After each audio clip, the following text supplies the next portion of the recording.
Hi, Alex. How are you? Hi there, doing great. How are you? I'm great. I'm happy to have you on the summit and the Coin Nation Summit. I was following your work, and I have lots of questions about you, about the Unique Network. But maybe before we start, I want to know more about you even before. So give us a little bit of a background about who you are. Sure, with pleasure. A pleasure to be here. Sorry we can't do it in person. It would be a nice thing, but these times are crazy. Anyway, about myself, well, I've been in IT industry for more than 20 years. You see gray hair. Started off in New York with a financial services firm, and then moved on to a company called Luxoft for about 10 years. I built its financial services practice. That was we did work with investment banks mostly on large engagements, large scale, hundreds of millions of dollars. Then got into startups 2012 or so.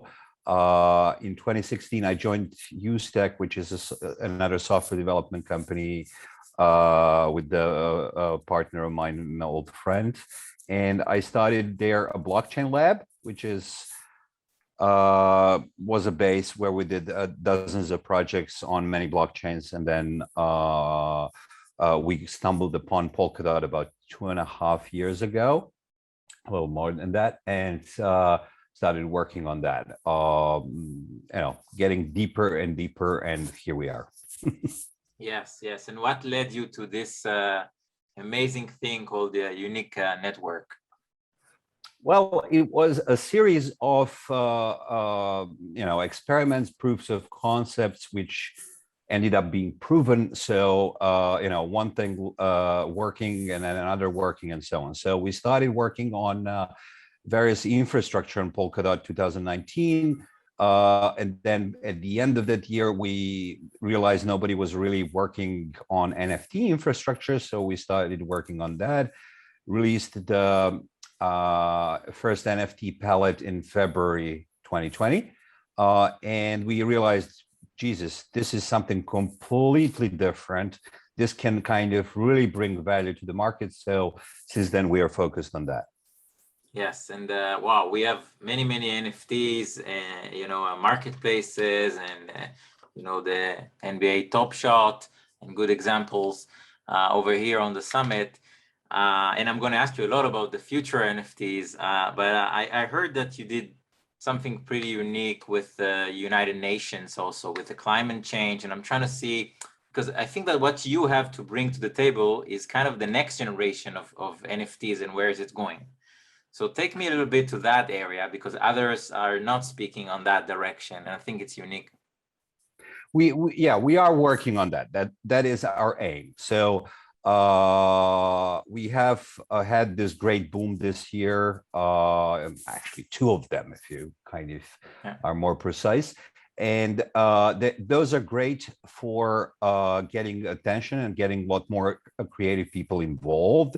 But in terms of use cases, we're still focused on collectibles, and we're working on the next generation of use cases. The thing is, the current infrastructure of blockchain doesn't really allow you too much in terms of use cases. It has very kind of technically focused and opinionated infrastructure. We're building the next generation of that, something much more flexible.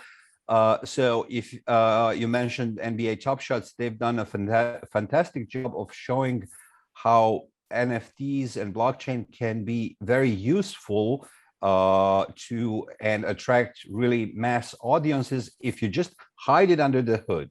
Okay, so don't scare people with heavy technology. Give them a simple experience, but keep that under the hood where it belongs. People are not working with databases on their daily lives. They work with buttons and things like that. So they've done a great job there. For the collectibles use cases, now we are working. We have basically built the infrastructure that enables that kind of user experience for everything else.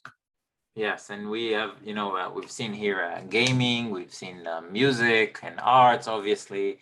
And what was the idea behind the project with the UN of climate change? That is one of the important aspects of who we are, is proof of stake, which is much more energy efficient, and therefore is much more much better base for any sustainability goals. And as such, it was chosen by the project working on that in the scope of United Nations for raising awareness and collecting support for the climate change. That's basically the base formula. Yeah, and I think that they also connected it to the youth day or something, and the whole idea was to bring the next generation that is ready and looking for NFTs to do something good to raise money for good causes, right? Yeah, the idea there is that we should all be doing something about it, and we can all do something about it, both from the way we live. We kind of spend energy and spend our carbon credits, and also the other way is to contribute more to those who are fighting really kind of deep things for something that will bring everybody benefit. And the second one is more of a focus for the project we're doing now. And did it have like some sort of design aspect to it? Like you're getting badges, or you're getting something, recognition? That is something they will work on. Actually, they want to build an application that kind of does exactly that. The first project is around artists contributing their work as making them NFTs, and then dropping those NFTs to serve as a fundraiser for the consistent effort that will be for the climate change. Amazing, amazing. This is one reason where I heard about you. And I know you're doing several projects like this. Of course, whatever you want to share with us, if something is public, and if people are watching you, because we have so many people here from all over the world. We have institutions, we have from the NFT space, and we have large organizations. Visa, Circle are partners, and Nuvei are partners of us here. Visa just bought a big NFT, right? A big NFT cyberpunk. What do you have to say about all of these? Like every day we hear about some big auction, some big, like, where is it going? Well,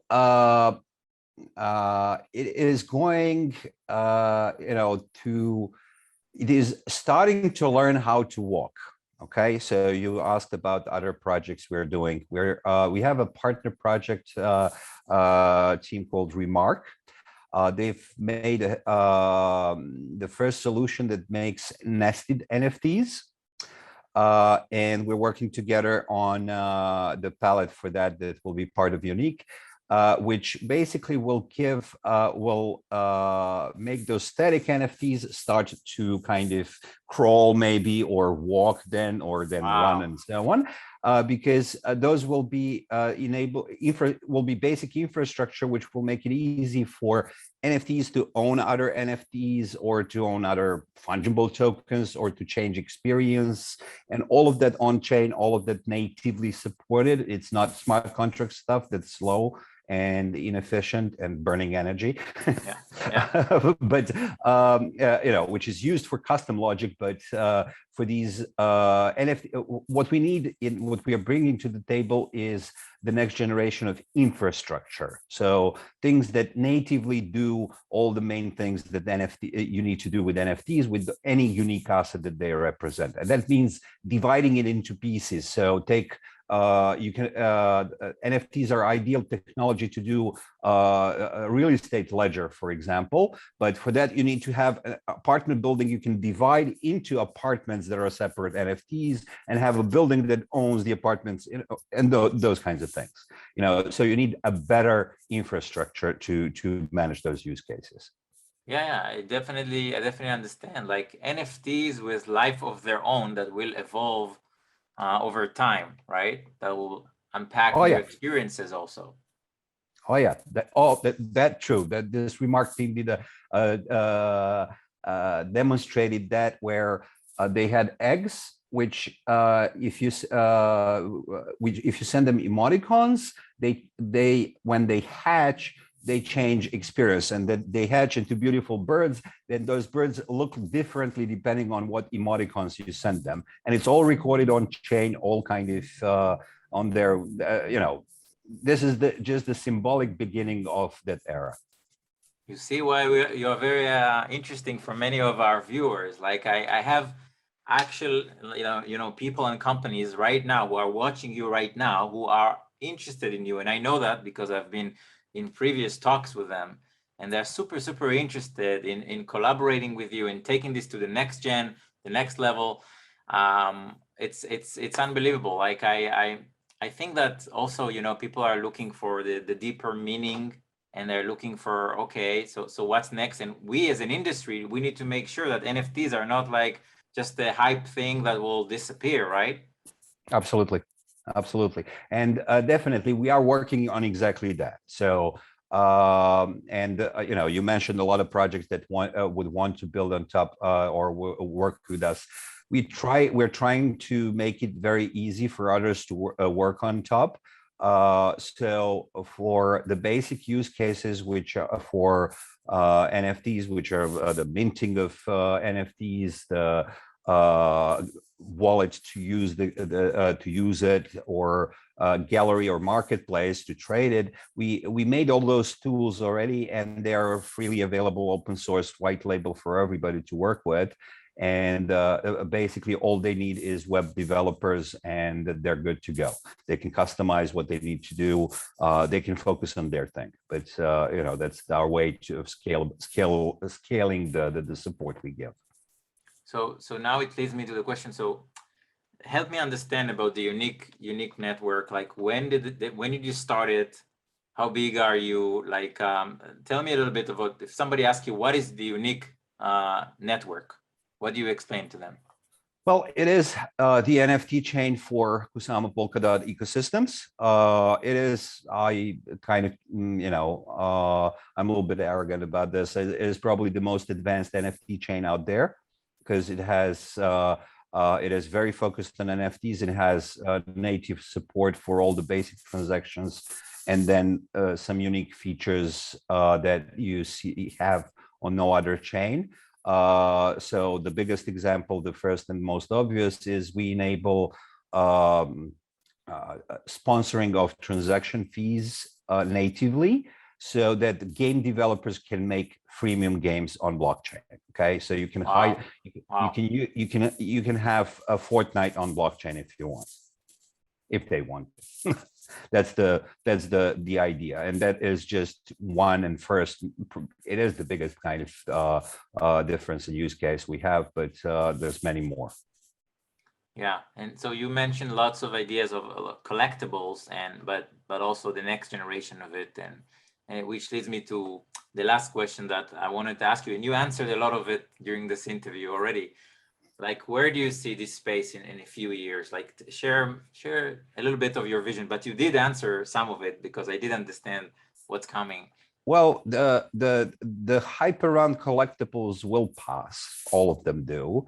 The high quality projects will remain. But what we are seeing already, we're working with dozens of projects that are so innovative, so many new use cases, so many new things. Everybody has understood that the time of metaverse is coming, that is becoming a reality. And a lot of people are building it. And that's awesome because, metaverse will be just like this world will be kind of, a new world, digital and physical. So it will need a lot of builders. And we're going to start seeing, we're seeing so many fashion projects, for example, very kind of interesting ideas around digital fashion and all of that. It is getting real, it is getting serious, and it is starting to get very important actually. And then what we will see in the next few years is mobile games deploying NFTs. That will be a huge wave for NFTs because we're seeing the two major app stores are being attacked from all sides for their kind of tight grip on what they can do.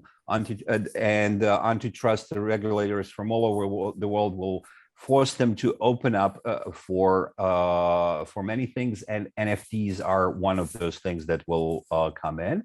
And this will completely revolutionize the way. Just think of it: there are millions of games in the app stores, okay? Millions, and and only like 100,000 of them make money.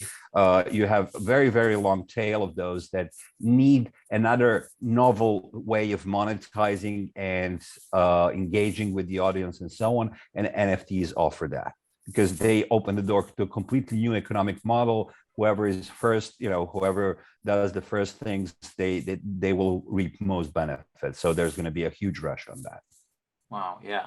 And something else that I noticed this year is all these institutions coming into NFTs, like big, large corporate institutions that this year took the step, at least experimenting with it, right? Honestly, I continue to be very pleasantly surprised how big organizations are taking blockchain seriously. You have lots of smart people working there. They understand that the change is now a consistent part of life. That's, they were taught that in business schools, that they understand that and they embrace it. So there's a lot of smart people there finding the use cases they can manage within the large organization where they can bring that change about.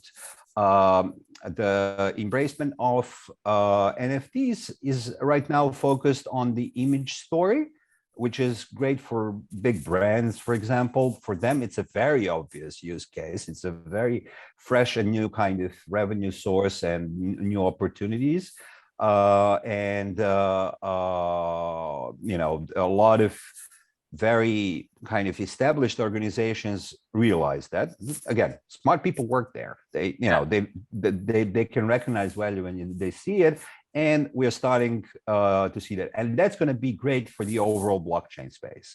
Just like DeFi is going to stay around during bull runs and bear runs, okay? NFTs will as well, because they have actual use. They have actual physical kind of, they have life beyond them. I just read a great article about that the other day. It's something that NFTs will help us go through the next bear market. Yeah.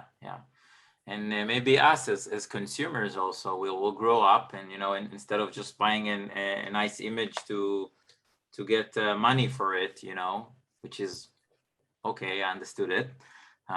Develop, new relationships with the artist, new experiences, as you said, whether if it's, of course, music and art were the first use cases, but other use cases that you mentioned, some of them here. No, that's a place for innovation, creation, and experimentation that has no limits. We're actively looking for artists that are looking for to extend the limits of possible and to be really creative. There are some serious kind of, especially digital artists who are doing some serious projects there, but so there's always space for more.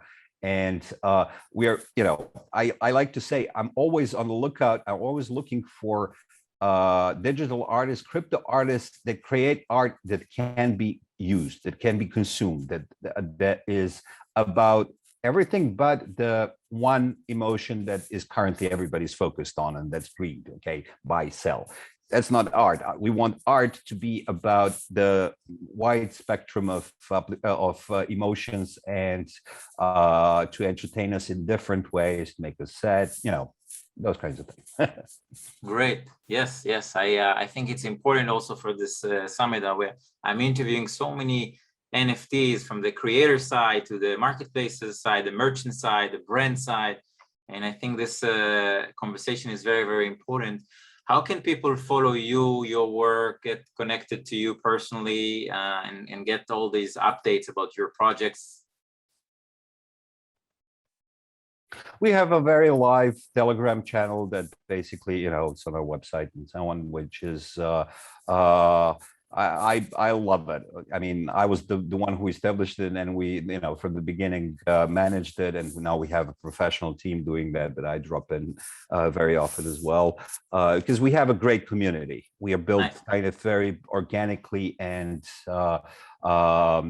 we have lots of very engaging things happening all the time. So that community is kind of really, really engaging and lots of fun. Yeah. And LinkedIn, or you personally, I'm asking, where is the place to follow, or it's basically the Telegram? The Telegram is the best place. Yeah. Yeah, Telegram. That's good. Very simple. To follow up. Thank you very much, Alex. I think it was an amazing, one of my most interesting interviews, and we have people here that really wants to connect with you and the team. So stay around, and I'm happy to facilitate some of the introductions, because I know some of the relevant partners who are interested in what you do and they want to work with you. So I will follow up after this interview. Please do. We're very happy. We're nothing without the projects building on top. So, we're very keen on working with a lot of those creative types. Great. Thank you very much, Alex. All right. Thank you. Pleasure to meet you.